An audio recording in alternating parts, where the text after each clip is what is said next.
আসসালামু আলাইকুম। এটা হচ্ছে কলারামপুর, যেটা হানিফা মার্কেট নামে পরিচিত।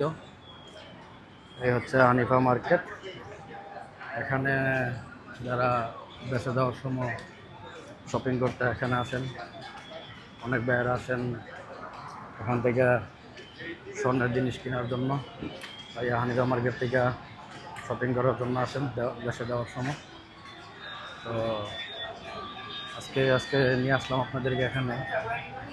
যে অনেক বাইরে তো হানিফা মার্কেট চিনেন, বা অনেক প্রবাসী বাইরে আছে যারা নতুন আসছে, এখনও হানিফা মার্কেটে আসে নাই। তারা হানিফা মার্কেট সম্পর্কে হয়তো নাম শুনছে, তবে তাদের এখনও চেনা হয় নাই বা আসা হয় নাই। তো তাদের জন্য এই ভিডিওর নিচে কমেন্ট বক্সে আমি হানিফা মার্কেটের লোকেশন দিয়ে দিব। আপনারা যারা দেশে যাওয়ার সময় আসতে চান, যারা শপিং করতে চান, এখানে আসবেন। আমি মূলত এখানে বলবো না আসার জন্য, কারণ হানিফা মার্কেটের মাল আমি অনেকবারই নিছি, তেমন ভালো না।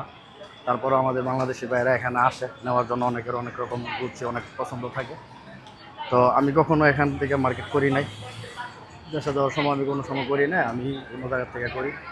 তবে এখানে আসার পরে যেমন এই যারা এখানে স্বর্ণের দোকান আছে, এ হচ্ছে বিজে গোল্ড ডায়মন্ড দোকান, তারপর দুবাই জুয়েলার্স।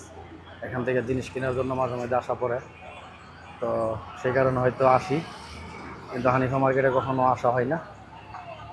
এ হচ্ছে হানিফা মার্কেট, এটা হচ্ছে তাদের মেইন গেট। দেখেন পুরো বিল্ডিং।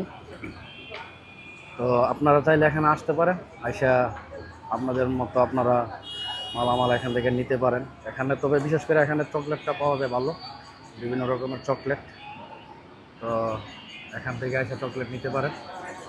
আমি হয়তো দু একবার চকলেট নিচ্ছি, শুধু অন্য কিছু এখান থেকে নেওয়া হয়নি। চকলেটগুলো নেওয়া পরে তো আপনাদেরকে বলবো আপনারা আসবেন। আর আরেকটা ভিডিও আপনাদেরকে দিব, অনেক বাংলাদেশি বাইরে এখানে আসার পরে খাবার দাবারের ব্যাপারে একটা সমস্যা করে দেন, কারণ আশেপাশে বাংলার কোনো হোটেল নেই। তো আমি আরেকটা ভিডিওতে বলবো যে এটার পিছনে, সেম এই বিল্ডিংয়ের এই হানিফা মার্কেটের পিছনে আরেকটা ডিবিকেলের ফুডকোর্ট আছে, একটা বিল্ডিং আছে, চারকোলটা গ্লাস করা, সামনে দিয়ে গ্লাস করা। এটার ভিতরে ছোট্ট একটা বাংলা দোকান আছে। এই বাইরের খাবারও অনেক স্বাদ হয়। আমি প্রায় টাইমে এসে এখানে খাবার খাই যাই। শনিবার রবিবার এখানে বিরিয়ানি পাওয়া যায়। তো আপনাদেরকে ওই ভিডিওটাও দিব। তো আপনারা চাইলে হানিফা মার্কেটের শপিং করার পাশাপাশি ওই বাইরের দোকান থেকে খেয়ে যেতে পারবেন। তো সবাই ভালো থাকবেন। আর যদি ভিডিওটা ভালো লাগে, অন্য আরেকজনকে দেখার জন্য সুযোগ করে দিবেন শেয়ার অ্যান্ড কমেন্টের মাধ্যমে। তো ভালো থাকবেন, আল্লাহ হাফেজ, দেখা হবে নতুন কোনো ভিডিওতে।